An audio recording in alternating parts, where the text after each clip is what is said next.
Queridos irmãos, vamos fazer a nossa reflexão desta noite, não sem antes nos unirmos em prece. Elevemos nosso pensamento a Deus nosso Pai, aos bons espíritos, aos nossos mentores, amigos da nossa casa espírita, a Jesus, nosso Mestre Maior, pedindo que abençoe, que ilumine o coração de cada um e os lares de todos nós. No Evangelho segundo o Espiritismo, no capítulo 5, Bem-aventurados os aflitos, nós encontramos a seguinte assertiva: a felicidade não é deste mundo. Não sou feliz. A felicidade não foi feita para mim, exclama geralmente o homem em todas as posições sociais.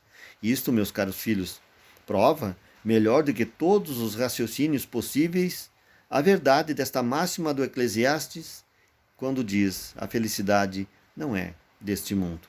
Com efeito, nem a riqueza, nem o poder, nem mesmo a mais florida juventude são condições essenciais à felicidade. E digo mais, nem mesmo reunindo essas três condições são tão desejadas, porquanto incessantemente se ouve, no seio das classes mais privilegiadas, pessoas de todas as idades se queixarem amargamente da situação em que se encontram. Na questão 920 do Livro dos Espíritos, Allan Kardec já vinha trazendo esta preocupação, esta visão com relação à felicidade neste mundo. Quando perguntou aos espíritos, na questão 920, se o homem pode gozar sobre a terra de uma felicidade completa, os espíritos lhe disseram que não. Visto que a vida lhe foi dada como prova ou expiação, mas depende dele amenizar os seus males e ser feliz quanto possível sobre a terra.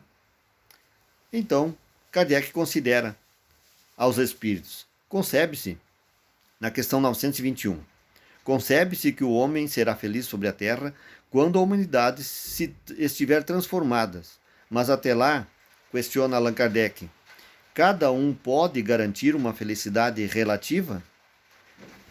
Nos ensinam os espíritos que, o mais frequentemente, o homem é o artífice da sua própria infelicidade. Ou seja, nós mesmos estamos construindo aquilo que nos faz infeliz. A infelicidade não é uma prova ou uma expiação. É aquilo que as consequências do que nós mesmos estamos plantando.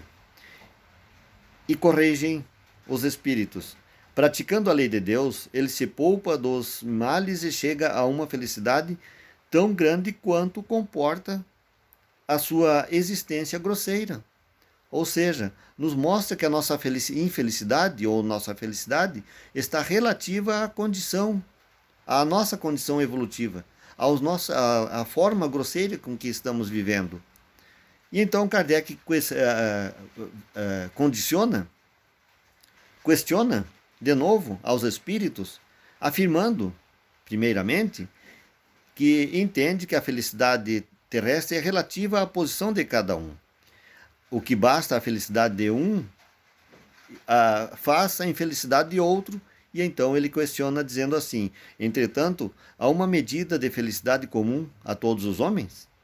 Questionando aos espíritos, ao que eles nos dizem que para a vida material, a felicidade é a posse do necessário. Ou seja, para a nossa vida humana, nós precisamos realmente ter as condições necessárias, e isso faz a nossa felicidade humana. Mas não somos somente o corpo humano, a vida humana. Somos um pouco mais. Somos seres conscienciais, seres morais, seres espirituais. E aí então complementa os espíritos ao nos dizer que para a vida moral, ou seja, a vida espiritual, é a consciência tranquila e a fé no futuro.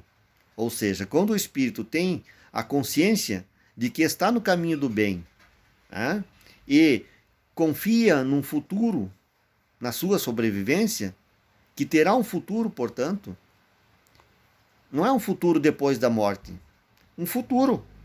É assim que os espíritos colocam. A confiança num futuro não está dizendo que devemos esperar o futuro pós-morte para ser feliz. Precisamos ter consciência de futuro.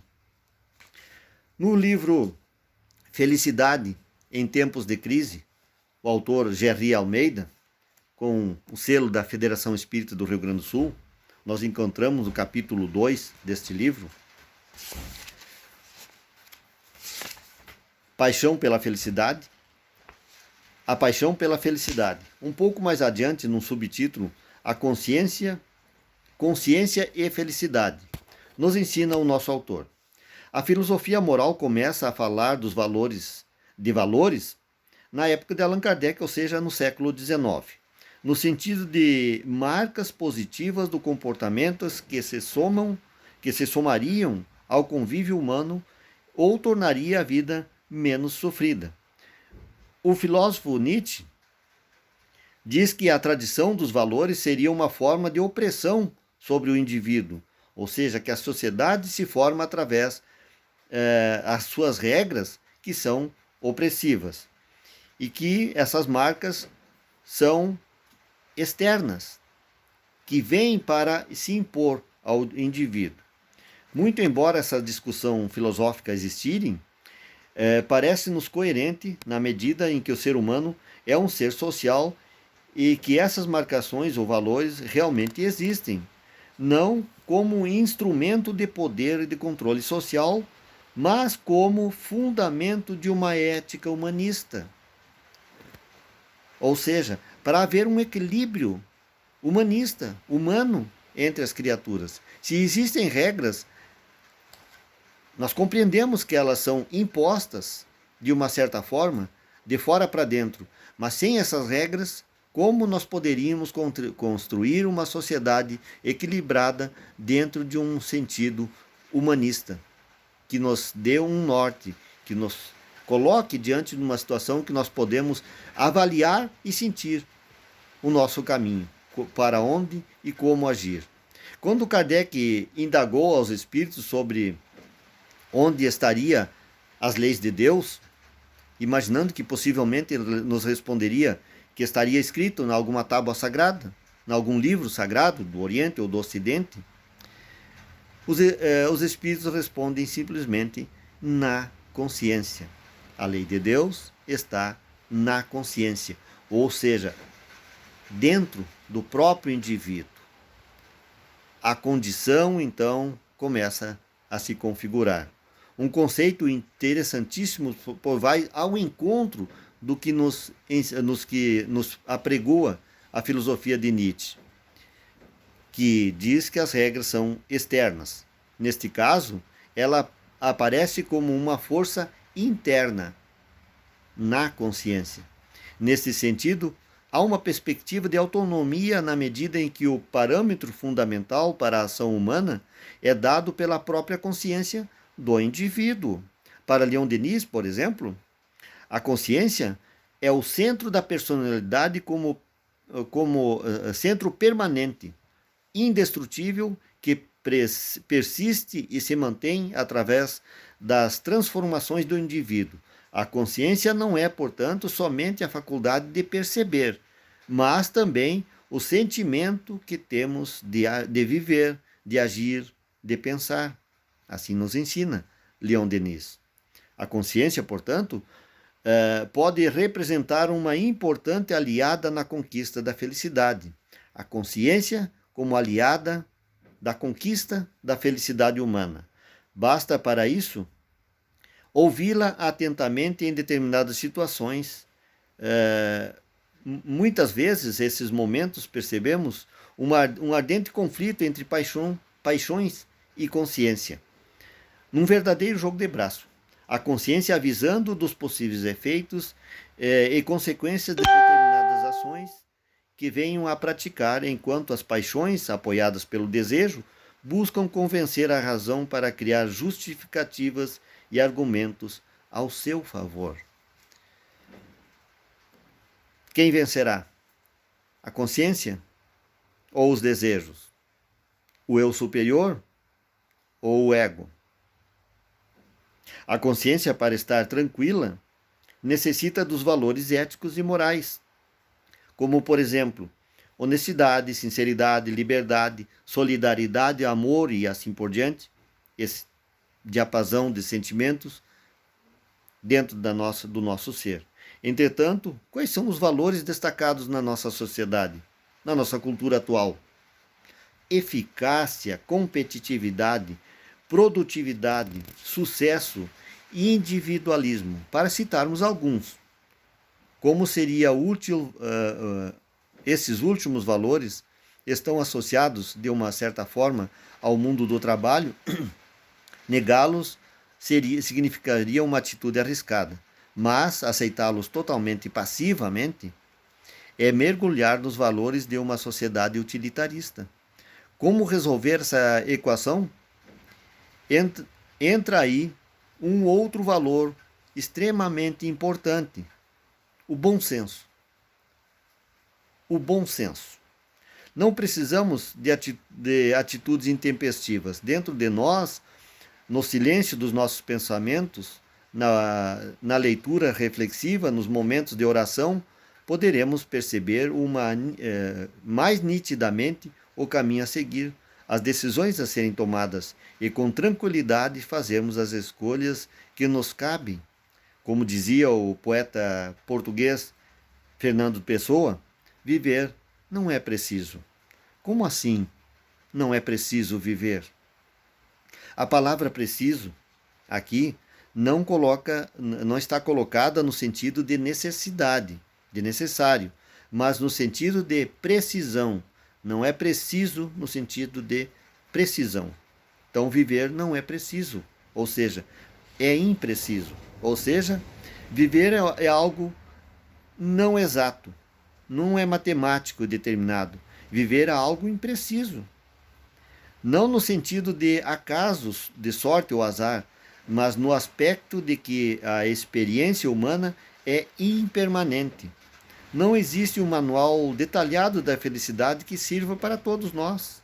Não existe esse manual de felicidade. Ninguém consegue encontrar uma solução, uma receita perfeita para a felicidade e que se aplique a todos os indivíduos.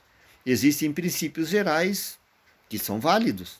Princípios gerais, um sentido mais amplo, que alcance a todas as consciências.